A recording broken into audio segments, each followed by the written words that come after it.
Astagfirullahaladzim. Bismillah. Alhamdulillah.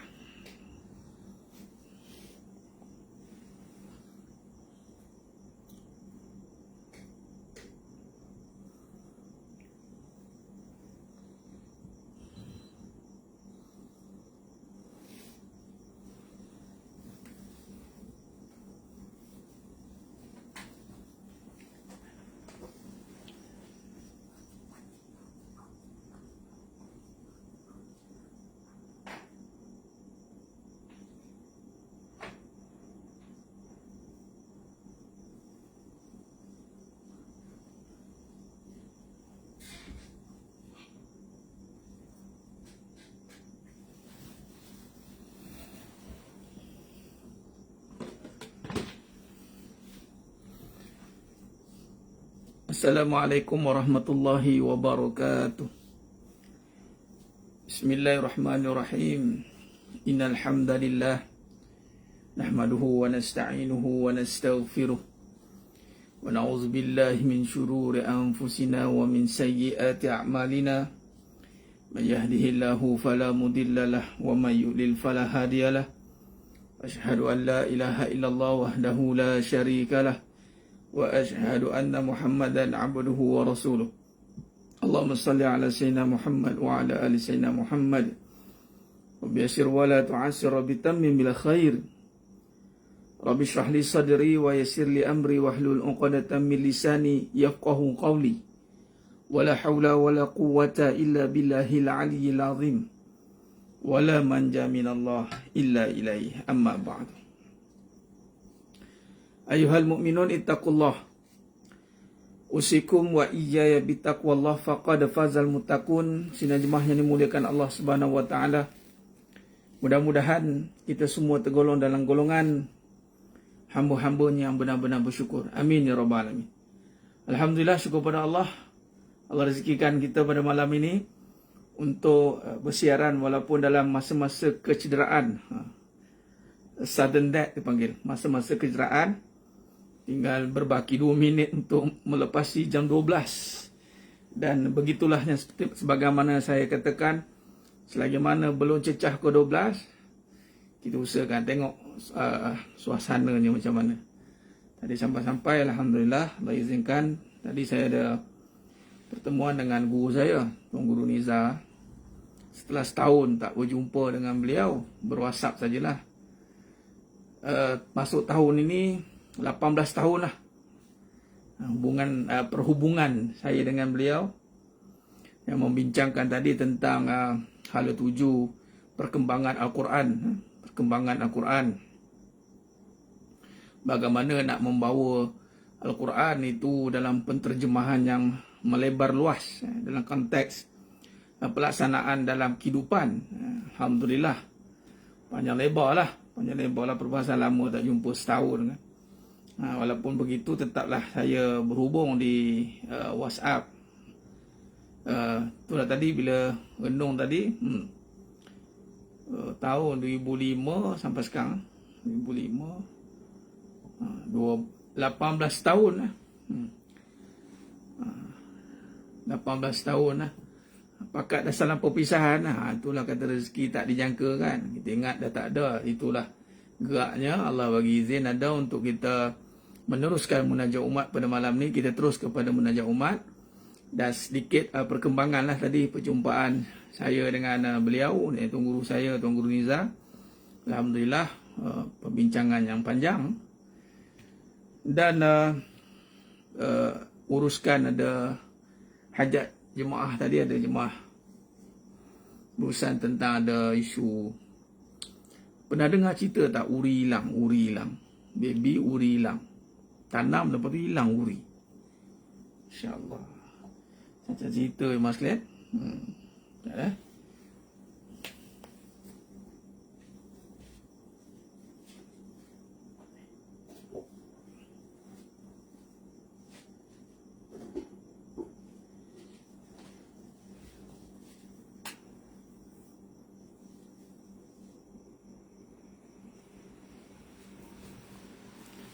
Allahumma salli ala sayyidina Muhammad. Penah ya. Oh, pernah dengar. Milin penah. Ni uri yang dah ditanam tau. Uri yang dah ditanam tu hilang memang sekalian. Takkan orang curi itulah, binatang ambil pun tidak. Sebab dia dah tanam elok-elok, dah bertindan dengan pasu pula tempat tanam tadi diceritakan kat saya. Allah Allah. Baby dalam perut pernah dengar hilang. Ala kulli hal wallahu alam. Tapi apa isunya bila ditanya tadi adalah segelintir manusia ini yang dia ada amalan-amalan khurafat lah. Dia nakkan dia korek. Yalah dia korek. Tapi koreknya bukan kerja sebarang lah. Hilang memang sekalian. Dan memang ada jenisnya yang dia kena makan uri. La haula wala quwata illa billah. Kesan kepada bayi tu, dia muntah darah memang sekalian, muntah darah. Kalau masuk ke hospital, cek tak ada, scan tak ada apa masalah. Sebab doktor pun nak kena buat uji kaji. Tapi tadi dah dispose, dah keluar, bawa jumpa lah tadi, singgah. Sempatlah, habis saya jumpa dengan muzakarah Tuan Guru saya, Tuan Guru Niza. Panjang lebar lah cerita berurusan dengan kes ini pula. Bayi dia umur baru lepas pantang, elok bukan pantang 5 bulan kan, umur tak silap, lupa lah. Muntah darah. Allah Akbar. Isu-isu dia benda-benda macam ni jemaah sekalian. Benda orang kata apa? Kata apa? Benda yang di luar jangkaan. Allah, 5 bulan. 5 bulan. Allah Akbar. Itulah. Habis perjumpaan dengan Tuan Guru saya, Tuan Guru Niza, 9 lebih tadi. Jumpa lepas isyak tadi. Banyaklah perbincangan. Antaranya nak melebar luas tentang Al-Quran. Melebar luas tentang Al-Quran. Dan yang kita nak bawa kepada masyarakat agar Al-Quran ini menjadi pegangan yang benar. Allah Akbar. Dan membawa kepada inspirasi yang sebenar. Pernah dengar muntah darah sebab sawang mayat, Ustaz? Ya Allah, sawang mayat macam mana tu? Sawang mayat macam mana sawang mayat? Mayat tu bersawang. Sawang tahulah sawang mayat macam mana? Cerita sikit, kongsikan Tuan Niza kita. Apa pun insya-Allah, alhamdulillah. Sahabat saya melibatkan pendarahan dalaman. Alhamdulillah. Dan perkongsian juga jemaah kita tadi, dia ada kanser juga. Dia amalkan Al-Fatihah. Dia amalkan Al-Fatihah kita. Dan alhamdulillah, dia punya rate bacaan dah turun. Sawan. Sawan. Ya Allah, saya. Sawan mayat. Allah, sawang mayat. Gitu. Itulah. Daripada benda-benda gitulah kan. Allah. La haula wala quwata illa billah. Tak apalah, ala kulli hal, mudah-mudahan kita niatkan antara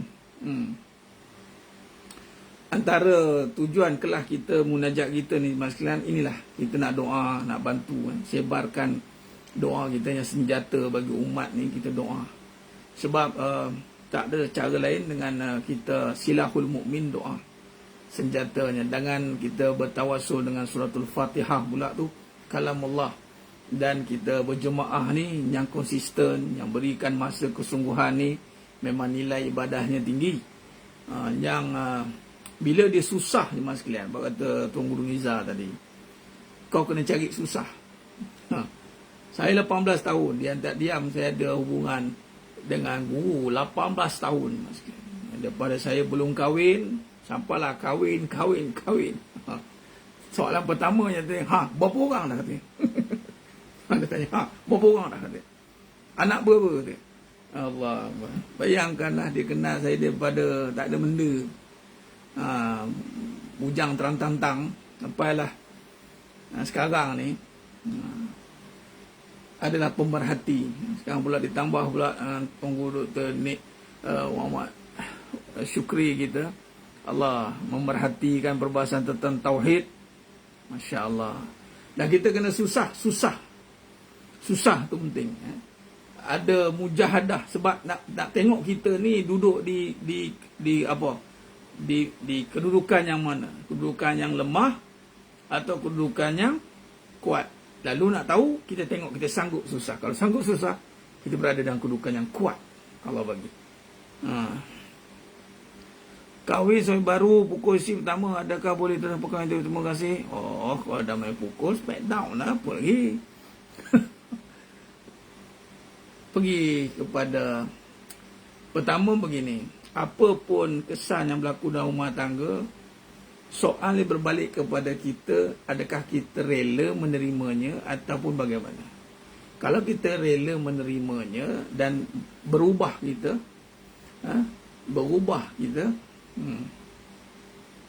kepada kerelaan, dan ianya akan perlahan-lahan akan hilanglah perangai itu. Tapi kalau kita tak boleh terima keadaan itu, maka ada jalan lah. Jadi pergilah dia ke pihak berkuasa, berautoriti, dan laporkan kejadian itu, dan maka akan teruskanlah perbahasannya sehinggalah sama ada si suami itu nak berubah ataupun nak bubar perkahwinan. Itu kena bawa ke mahkamah sebenarnya. Kena macam itu semua sekalian. Sebab tu dalam perkahwinan ni dia melibatkan mahkamah hakim. Dia akan yang mengadili perjalanan rumah tangga. Kalau kita nak tanya kita, mungkin kadang-kadang kita ada bias kita. Kita suka, tak suka kan. Tapi kalau misal kata kita tidak membangkitkan isu itu, kita anggapnya sebuah perjalanan yang perlu ditempuhi dengan keadaan yang menguatkan, yang menguatkan kepada keyakinan, maka bismillah lah. Tapi kalau misal kata kita anggap benda itu menjadi satu perkara yang akan menyebabkan berlakunya masalah yang lebih besar, masyaqqah atau halangan-halangan, syiqaq, ini pertembungan yang lebih besar, jadi darurat, darar, yakni mudarat yang lebih panjang, maka bawalah kepada muka pengadilan. Itu lebih selamat. Dan apa-apa saja yang telah dibentangkan di mahkamah, maka habis di situ, tidak perlu dikeluarkan perbincangan di luar. Sebagai contoh poligami. Poligami itu berbincang di mahkamah. Kemudian selesai, kena habis. Habis. Dah keluar, dah habis. Dia tak ada perbincangan lah lagi. Nampak? Yang isunya kadang-kadang kita bawa lagi perbincangan tu melarat-larat keluar. Itu jadi masalah. Sama dengan perceraian, dah selesai di mahkamah, maka keluar tak ada isu dah sepatutnya. Dia melarat-larat melegi-legi kat luar. Okey? Baik. Saya masukkan sanggup susah itu adalahkah sanggup menyebut cabaran, tak cepat tuasa dan tak cepat bosan menghadapi cabaran? Ya, benar tuan saya. Sanggup menyahut cabaran untuk berubah menjadi lebih baik, sanggup menerima cabaran untuk menyelesaikan segala masalah. Macam contoh isu sekarang, isu takdir. Banyak yang berlaku sekarang ni. Perbahasan. Semua perkara yang telah tertulis, telah berlaku, itu tertulis. Telah Allah tentukan. Allah telah tentukan semuanya. Dia tak akan berlaku sendiri. Itu pegangan kita. Di sunnah wal jamaah tidak berlaku melainkan dengan ketentuan Allah. Baik dan buruk yang berlaku. Semua telah tertulis. Allah jadikan sesuatu itu adalah ujian. Takdir baik, takdir buruk itu ujian. Untuk kita terima. Dan Allah takdirkan kita berusaha. Berusaha untuk mengatasi segala cabaran-cabaran itu. Yang telah Allah takdirkan, dan usaha itu juga takdir Allah. Kena faham. Mana tidak boleh tidak, mesti tidak, tidak boleh tidak, mesti melibatkan Allah. Wala manja minallah illa ilaihi. Tidak boleh tidak, mesti dengan Allah. Jadi ceritanya Allah jadikan susah. Saya simpulkan pembahasan tadi ni. Allah jadikan susah untuk kita, tapi kita bukan untuk susah. Kita untuk Allah. Allah jadikan susah untuk kita, Allah jadikan senang untuk kita, Allah jadikan sakit untuk kita, Allah jadikan susah untuk kita, untuk kita terima takdir. Terima tu duduk saja, tidak. terima untuk kita semangat, untuk kita berusaha, untuk kita keluar daripada takdir itu melalui ikhtiar yang telah Allah takdirkan atas kita. Allah takdirkan kita apa? Kalau susah, sabar. Itu takdir Allah juga itu. Maka kesabaran itu kita lalui. Kesusahan itu kita lalui dengan kesabaran. Dan sabar itu bukan duduk saja. Tapi sabar itu adalah bagaimana yang Allah telah takdirkan kita untuk berusaha, untuk menangani kesusahan itu dengan apa? Dengan kita buat yang terbaik. Itu semua takdir. Itu semua telah Allah susun tu. Tinggal lagi kita nak mencorakkan kefahaman kita. Kefahaman kita tu kena lurus dengan kefahaman yang benar. Bukan kata, oh Allah dah tentukan aku tak payah buat apa-apa. Dah jadi jabar ya. Oh, ini kita kena usaha, kita kena tentukan. Kita kena tentukan. Kalau kita tak tentukan tak jadi. Dah jadi qadariyah. Tak boleh. Golongan-golongan yang tak percaya kepada sifat Allah pula Mu'tazilah. Yang mana menolak bahawa semua ni atas ketentuan Allah. Dia tolak. Mu'tazilah dia Allah tak ada sifat begitu. Walhal Ahlussunnah wal Jamaah kita ini beriktikad bahawa segalanya dalam qadar Allah, dalam ketentuan Allah, semuanya. Walana belukum bisyarri wal khair fitnah. Allah uji. Allah jadikan baik buruk sebagai fitnah, cubaan untuk kita. Maka itu dalam kategori takdir. Berubah hanya takdir itu, yakni dalam konteks kehidupan. Ada tak ada yang mubah, tak boleh ubah. Yakni hidup mati macam mana dah ditetapkan, kita tak tahulah dia apa ketetapan kita. Maka kita tak tahu apa ketetapan kita, bermaksud semua di dalam ketetapan Allah. Jelas. Maka sekiranya Allah telah takdirkan kita dengan keburukan tadi, maka kesan kepada keburukan itu di dalam takdir Allah. Semua berlaku.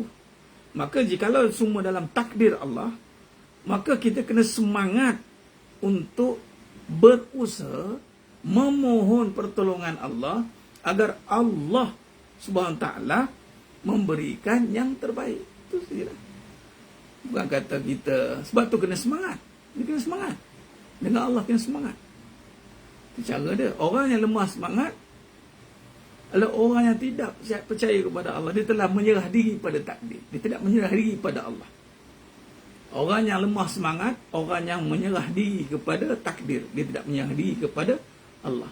Orang yang semangat, orang yang menyerah diri kepada Allah, berusaha menerima takdir dan kesan daripada takdir itulah, maka semuanya di dalam takluk Allah Ta'ala. Kesan. Jadi kalau kesan Allah tentukan, maka jangan putus harapan, jangan putus pengharapan pergantungan kepada Allah. Jangan berhenti.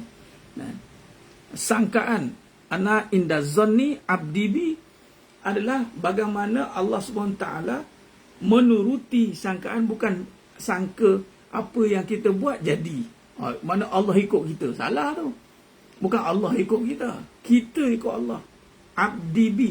Apa sangka kita kepada Allah. Kita kena ikut Allah. Kita kena ada sangkaan yang baik pada Allah. Tentang rezeki. Jangan kita ada sangkaan yang sebaliknya pada Allah. Kita kena, aku bersama dengan sangkaan hamba-Ku terhadapku.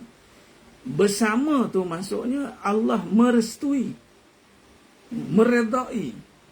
Jikalau sangkaan pada Allah itu tepat, benar Allah redha, maka berlakulah kebaikan-kebaikan yang telah Allah takdirkan sejak azali lagi sebenarnya. Tinggal lagi kita tak tahu apa yang ditentukan, maka kita tak boleh berhenti dalam kita berada untuk kita meneruskan kehidupan kita yang tak tahu apa jadi ni. Walhal telah Allah tentukan jadi apa, tapi kita tak tahu. Kita tak tahu jadi apa, maka kita tak boleh serah diri pada takdir. Tak boleh. Sebab ibarat takdir itu yang berkuasa, ataupun serah diri pada diri. Aku nak tentukan takdir itu. Tak boleh. Kita kena serah diri pada Allah. Lalu kita berusaha dengan takdir yang telah ditentukan. Kalau takdirkan kita untuk berusaha, itu pun takdir Allah. Allah takdirkan kita berusaha. Sebab kita dah serah diri pada Allah, maka Allah takdirkan. Nampak? Kita tidak boleh serah diri pada takdir. Kita boleh, bukan kita tidak boleh. Jangan serah diri pada takdir. Itu salah. Serah diri kepada Allah. Terima susah, namun jangan menyerah pada susah. Terima susah, namun jangan menyerah pada susah. Itu kata tadi kena terima tu. Memang Allah jadikan susah untuk kita. Kena terima. Kalau tidak, orang tolak tadi. Aku tak percaya aku susah. Aku tak terima. Tak boleh. Kita kena terima. Kita makam menerima takdir. Namun menyerah diri pada takdir tidak. Menyerah diri kita pada Allah. Apa maksud menyerah diri pada Allah? Kita duduk dalam takdir Allah balik. Apa Allah takdirkan untuk kita? Allah takdirkan kita untuk sabar. Maka itulah takdir yang Allah telah tentukan. Dalam kesusahan, Allah takdirkan kita sabar. Kalau kita langgar, mana kita lawan takdir? Adakah itu juga kita Allah tentukan? Ya, Allah sudah tentukan apabila ada golongan yang akan menentang. Ada ketentuan. Allah dah tentu. Allah tahu akan ada golongan yang menentang dia. Allah tahu. Cuba kita tak nak tergolong dalam golongan itu. Mudah-mudahan. Sebab tu kita kena sentiasa berharap kepada Allah.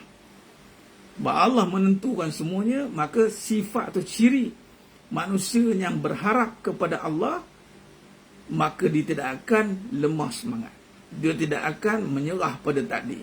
Dia akan sentiasa berdoa dan berusaha. Berdoa dan berusaha. Adakah usaha itu menentukan hasil? Tidak. Tapi kenapa dia berusaha? Kerana dia berakal. Usaha menyatakan akal, usaha tidak menyatakan hasil. Hasil menyatakan kekuasaan Allah. Allah menentukan hasil mengikut kadar ketentuan yang telah ada di sisi Allah.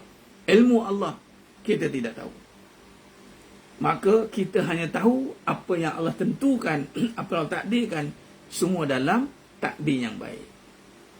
Tak ada takdir yang buruk, ada takdir yang buruk. Namun takdir yang buruk itu, jikalau kita terima dengan iman, maka kita bersangka baik dengan takdir buruk. Maka jadilah perbahasan husnuzon. Sangka baik. Jadi bila dah husnuzon pula, tak jadilah lemah semangat pula. Orang yang sangka baik, orang yang husnuzon, dia akan semangat. Kena faham jemaah sekalian, usaha menyatakan akal. Ini kata kunci yang sangat penting dalam bab perbahasan tentang takdir. Walaupun ada perbahasan-perbahasan yang mengikut pada kalimah-kalimah perbahasan, namun dalam kita gunakan uslub kehidupan soft, maka kita akan bahaskan usaha menyatakan akal tapi tidak menyatakan hasil. Kalau kita berakal, berusaha. Dan juga kod atau kenyataan yang mesti kita kena faham juga, jangan serah diri pada takdir, serah diri pada Allah. Jangan serah diri pada usaha, serah diri pada Allah. Dalam bab menyerah, kena pada Allah. Bila sebut menyerah diri pada Allah, adakah kita tidak melakukan apa-apa? Tidak. Kerana bila kita menyerah diri pada Allah, Allah suruh kita untuk buat yang terbaik. Itu pun dalam takdir Allah. Ayyukum ahsanu amalan. Lalu bila begitu jemaah sekalian, maka kita pun akan teruslah berbuat baik tanpa henti. Kerana tuntutan kepada seluruh kehidupan adalah berbuat baik. Buat sehabis baik. Buat baik-baik. Buat baik-baik ya. Baik-baik. Buat baik-baik ya. Jadi itulah dia. Jadi berbalik pada soalan tadi, cari susah itu kerana kita tidak menyerah pada takdir. Maka susah. Orang yang mengambil jalan mudah, orang yang menyerah pada takdir. Biarlah apa nak jadi, jadilah. Biarlah. Dia kata dah biarlah, maka dia telah bersalahan dengan sunnatullah. InsyaAllah. Alhamdulillah. Usaha sepenuh tenaga, percaya sepenuh jiwa. Tu ayat dia. Usaha sepenuh tenaga, yakin sepenuh jiwa. Yang ada tukar. Jangan usaha sepenuh jiwa. Usaha sepenuh tenaga. Sebab usaha hanya pakai tenaga. Namun usaha yang bertenaga itu hasil daripada keyakinan yang sepenuh jiwa. Untuk mendapatkan usaha sepenuh tenaga, dia kena dapatkan yakin sepenuh jiwa. Maka bila yakinnya sepenuh jiwa, maka datanglah usahanya sepenuh tenaga. Namun hasil daripada usaha itu adalah bukan menyatakan usaha. Hasil daripada usaha itu menyatakan kurniaannya. Haza min fadli Rabbi. Segala kebaikan hasil daripada usaha, bukan. Segala kebaikan adalah hasil daripada kurniaan Allah melalui usahanya sahaja. Lalu saja. Jadi macam itu. Nah.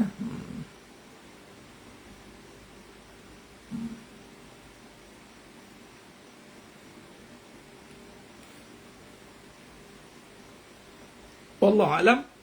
Baik mas sekalian, kita terus untuk dengan munajat umat. Mudah-mudahan seluruh ajak kita, pertama untuk negara khususan Malaysia dan negara Palestin dan seluruh negara umat Islam, Allah berikan kekuatan dia jauh daripada segala bentuk balak bencana, banjir besar, kemarau berpanjangan. Dan juga doakan untuk seluruh jemaah yang ada pada malam ini dalam setiap hajat yang ada, dalam setiap urusan yang ada di dunia dan akhirat dipermudahkan, dan seterusnya atas niat atau tujuan hajat untuk diri dan keluarga, insya-Allah. Baik. Astaghfirullahalazim alladzi la ilaha illa huwal hayyul qayyum wa atubu ilaih. Astaghfirullahalazim الذي لا إله إلا هو الحي القيوم وأتوب إليه. أستغفر الله العظيم الذي لا إله إلا هو الحي القيوم وأتوب إليه. بسم الله الرحمن الرحيم. الحمد لله رب العالمين الرحمن الرحيم مالك يوم الدين إياك نعبد وإياك نستعين اهدنا الصراط المستقيم صراط الذين أنعمت عليهم غير المغضوب عليهم ولا الضالين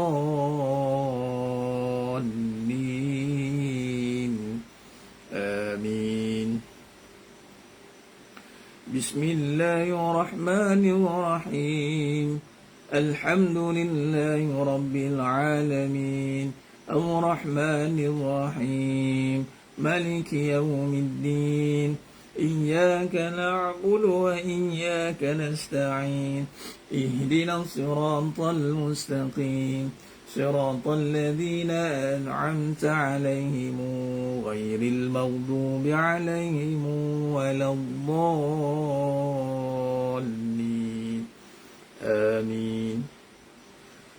بسم الله الرحمن الرحيم. الحمد لله رب العالمين الرحمن الرحيم مالك يوم الدين إياك نعبد وإياك نستعين اهدنا الصراط المستقيم صراط الذين أنعمت عليهم غير المغضوب عليهم ولا الضالين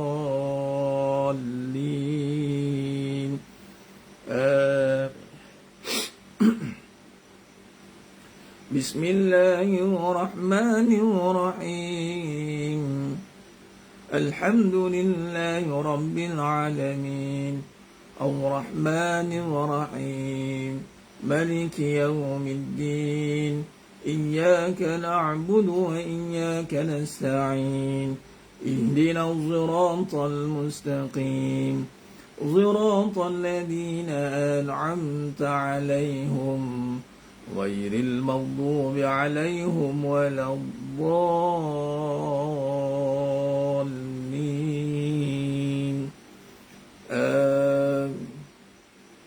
بسم الله الرحمن الرحيم الحمد لله رب العالمين الرحمن الرحيم مالك يوم الدين إياك نعبد وإياك نستعين اهدنا الصراط المستقيم صراط الذين أنعمت عليهم غير المغضوب عليهم ولا الضالين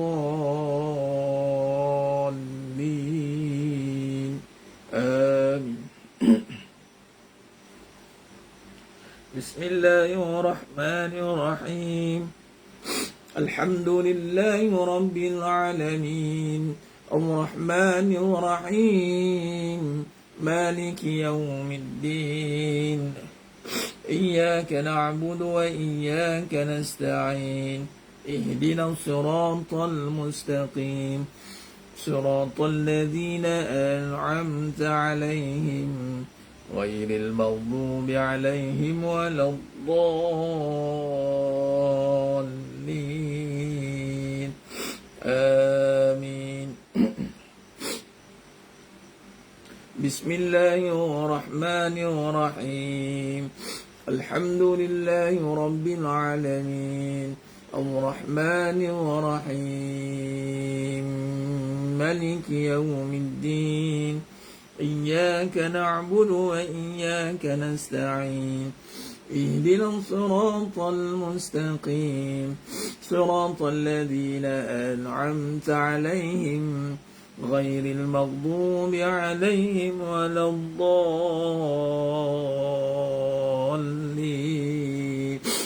آمين بسم الله الرحمن الرحيم الحمد لله رب العالمين الرحمن الرحيم مالك يوم الدين إياك نعبد وإياك نستعين اهدنا الصراط المستقيم صراط الذين أنعمت عليهم غير المغضوب عليهم ولا الضالين آمين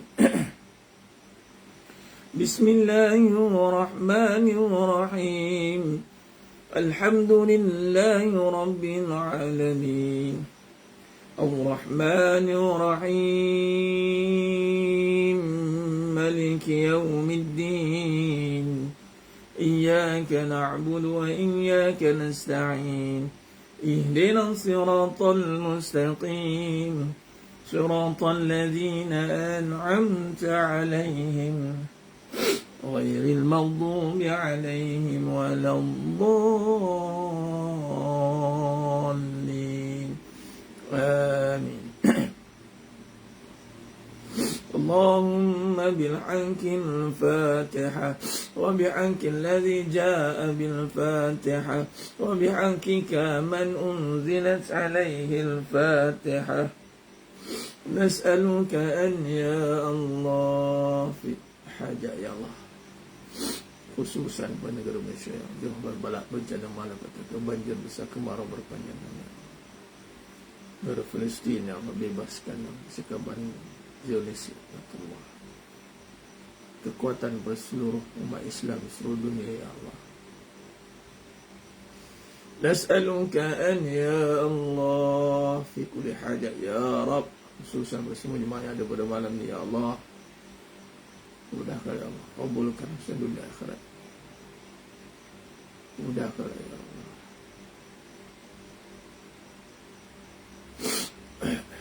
nas'aluka an ya Allah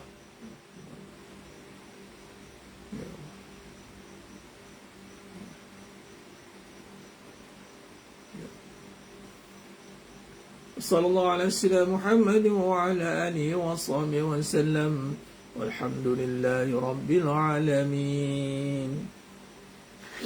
Taqabbalallahu minkum. Minna wa minkum taqabbal ya karim. Alhamdulillah. Alhamdulillah yang muliakan Allah Ta'ala. Syukur pada Allah. Saya sudah munajat umat kita pada malam ni. Kita sambung lagi pada malam esok, insyaAllah, pada seri yang akan datang. Mudah-mudahan Allah teristiqamahkan kita, berikan kita kekuatan untuk menjadi skuad munajat umat. Alhamdulillah. Dan kita isi masa kita ini dengan munajat, bermohon kepada Allah agar kita tidak putus pengharapan kita kepada Allah Subhanahu wa ta'ala. Sebelum tutup, tadi tengah baca terlintas dalam perbahasan tadi, sambung sikit tadi.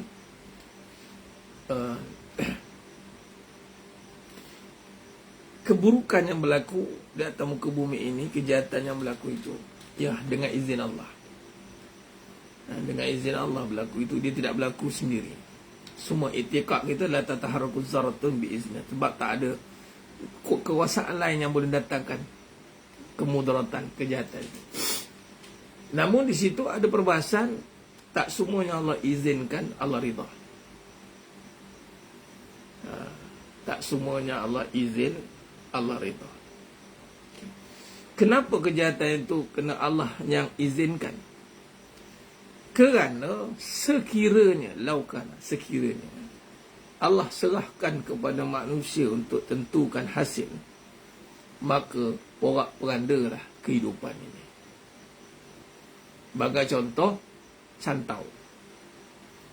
Hasil walhal yang menyantau itu, dia nampak diri dia, hebat aku boleh santau dia. Walhal hakikatnya terjadinya santau itu, kenanya kepada seorang itu dengan izin Allah.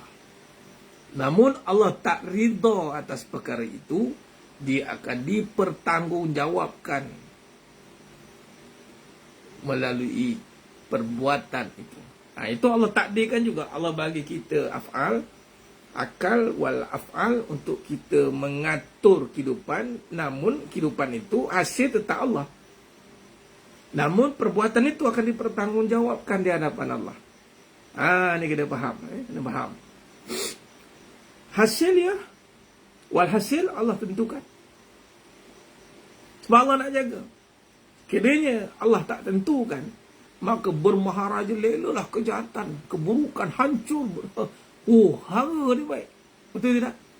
Kalau kejahatan ditentukan oleh kejahatan, ditentukan oleh orang yang buat jahat, maka asal buat jahat dia, pum, jadi. Namun orang jahat, dia menyangka dia buatlah. Hebat ilmu dia. Tajam ilmu dia. Jadi mentera dia. Dah. Jadi itu dengan izin. Namun akan dipertanggungjawabkan perbuatannya kalau izinkan. Macam iblis, qala fa bi'izzatik la ughwiyannahum ajma'in. Apakah sesatkan semua cucu-cucu Adam? Ya, silakan, Allah izinkan. Tetapi akan dipertanggungjawabkan. Wallahu alam. Itu saja tadi terlintas supaya kita dapat kemahkan lagi perbahasan takdir tadi. Sebab kekeliruan tu berlaku. Alah, pilihan. Kalau kita tak pilih untuk kahwin, kalau tak pilih nak mengatai, tak jadi. Hebat, no, nampak? Menentukan hasil? Tidak. Tahulah sikit dulu Ustaz cakap belum tentu sambil redha, ada dalam redha Allah. Ya, kerana keredaan itu mesti selaras dengan keredaan Allah. Mana boleh redha tanpa melalui redha Allah.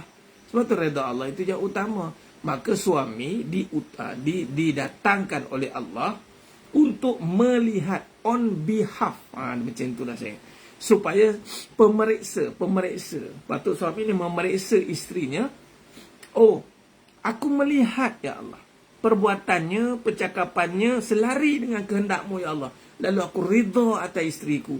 Maka ridha begitu selari dengan ridha Allah, maka syurgalah bagi isterinya. Sebab memang Allah hantar. tengok isteri dia buat perangai. Dia tidak boleh ridha isteri suami bertentang dengan ridha Allah, tidak boleh. Dia mesti selari. Kan dia tak boleh abang ridha.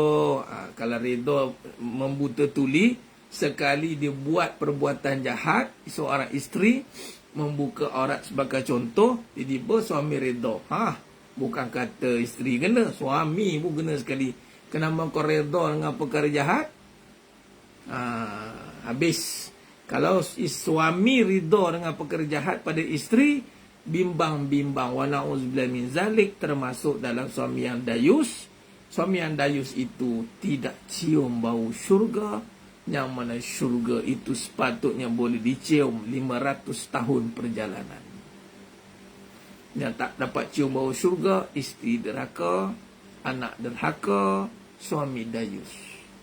Kenapa begitu dahsyat hukumannya?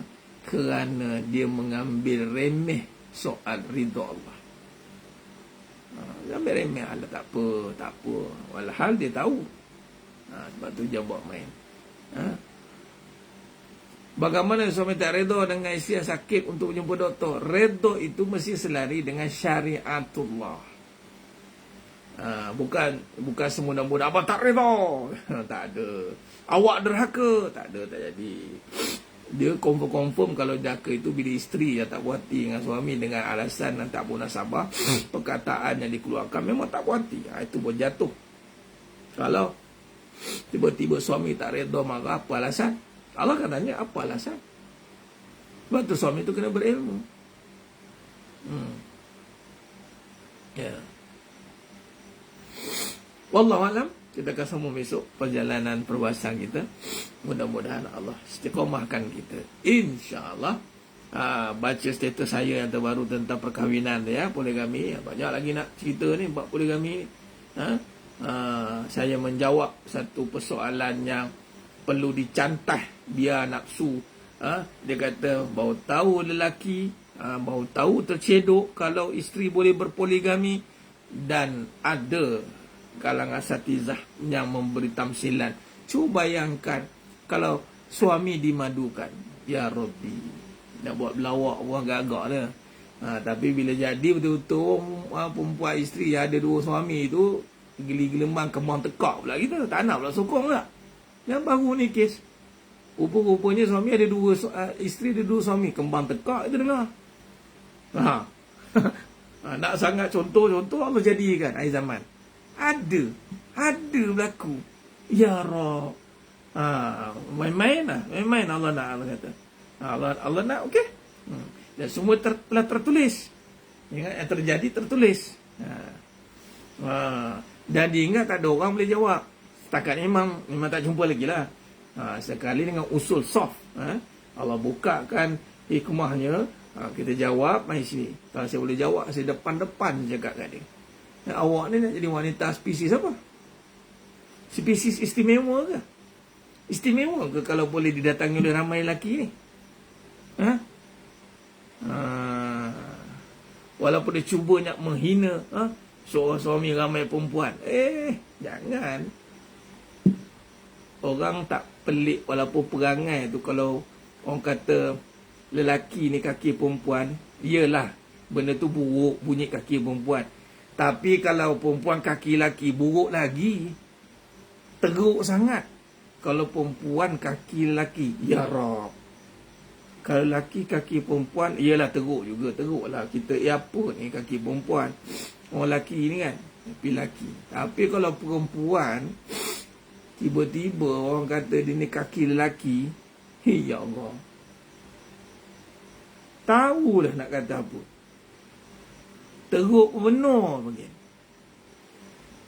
Jadi jangan. Allah dah susun cantik. Dah susun cantik. Dia ni ada satu binatang yang bersifat begitu. Betina digauli oleh 2 jantan, 3 jantan. Hei ya Allah. Itulah khinzir, babi. Jantan lain tak ada. Allah tak buat. Kalau ayam dia takkan. Dia akan sabung, dia akan jantan letak 2, dia akan sabung mati baru dapat. Dia tak ada. Sama dengan binatang lain pun, harimau ke apa, dia takkan engkau dulu, next aku, tak ada.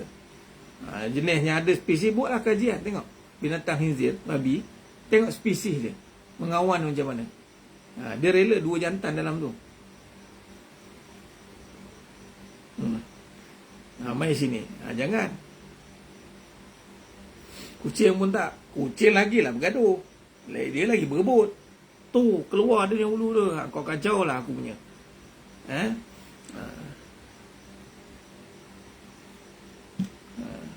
Wallahu alam. Wallahu alam.